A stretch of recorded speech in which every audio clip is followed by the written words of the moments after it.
मीरपुर नाम के शहर में तेजस अपनी पत्नी नीरू के साथ रहता था। पति पत्नी दोनों ही नौकरी करते थे। एक दिन तेजस गांव अपनी माँ के पास फोन करता है। हेलो, प्रणाम माँ।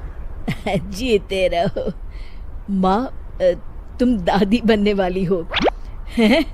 अरे वाह, ठीक है बेटा, मैं कल ही आती हूँ। जब माँ जी शहर पहुंची तो बेटे बहू ने बहुत अच्छे से स्वागत किया। लीजिए माँ जी, चाय। अरे गर्मा गर्म पकोड़े ले आओ माँ के लिए।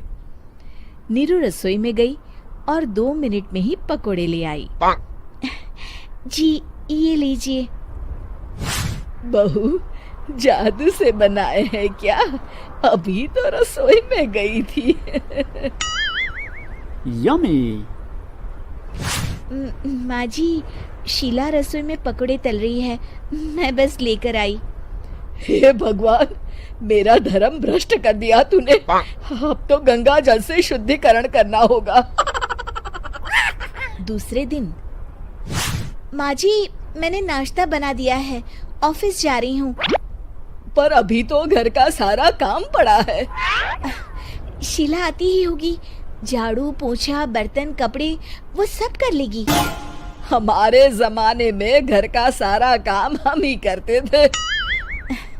जी माँ जी, आप बहुत होशियार हैं, मैं घर ऑफिस दोनों नहीं संभाल पाती। तो जरूरत क्या है घर से बाहर जाकर चाकरी करने की? वैसे भी घर का काम खुद करने से घर में बरकत आती है, समझी? पर माँ जी। पर वर कुछ नहीं, इस महीने की पगार मिले फिर ऑफिस बंद। हाँ। रात को नीरू तेजस से कहती है, सुनिए जी, माँ जी बोल रही थी कि मैं नौकरी छोड़ दूं। वैसे ठीक ही तो है, अभी तुम्हें आराम की जरूरत है। फिर भी आराम कहाँ, शीला को छुड़ाने के लिए बोल रही थी। तो अब 24 घंटे में इतना काम तो कर ही सकती हो। पर जॉब पसंद है मुझे, घर पर मन नहीं लगेगा। अगले दिन जब दोनों ऑफिस के लिए निकल रहे थे, मेरी तो कोई कीमत ही नहीं है इस घर में। माँ जी, आजकल महंगाई बहुत है, रहन सहन भी बदल गया है, दोनों नौकरी करते हैं तभी ठीक रहता है। अच्छा, तू कहना क्या चाहती है? मेरा बेटा तुझे बिठा के खिला नहीं सकता? तू ही इस घर का खर्च चला रही है, हैं? नहीं माँ जी, मेरा वो मतलब नहीं था। मतलब खूब समझती हूँ, ये बाल धूप में सफेद नहीं किए मैंने। हाँ। अब तो ये रोज का काम हो गया था। तेजस भी रोज की झिकझिक से परेशान हो गया था। एक दिन उसने कहा, नीरू, वैसे भी तुम्हें मैटरनिटी लीव मिलने वाली है, तो अभी से ही छुट्टी ले लो। पर क्या, मेरी सैलरी अच्छी खासी है। आखिर नीरू ने रिजाइन कर दिया।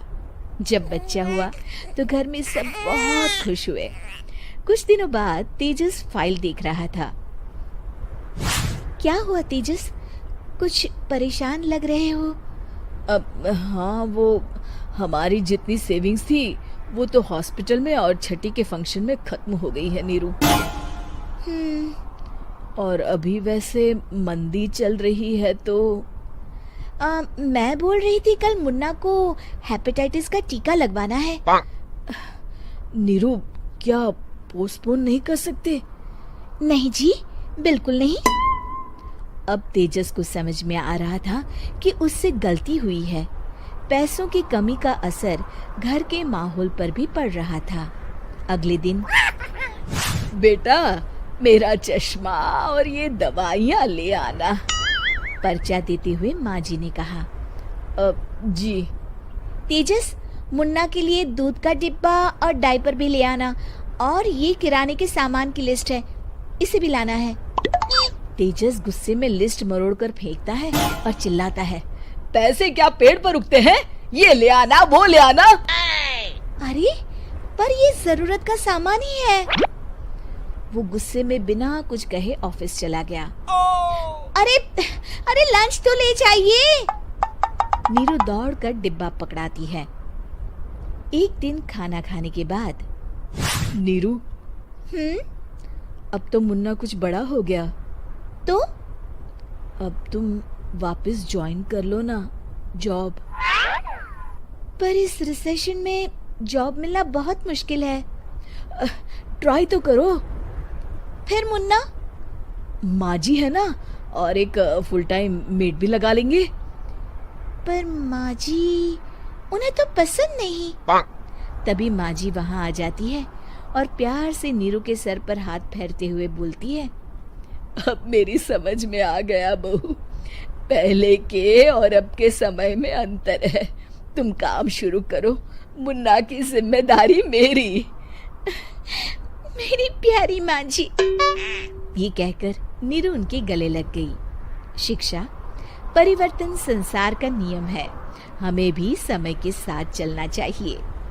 उम्मीद है कि आपको हमारी ये कहानी पसंद आई होगी।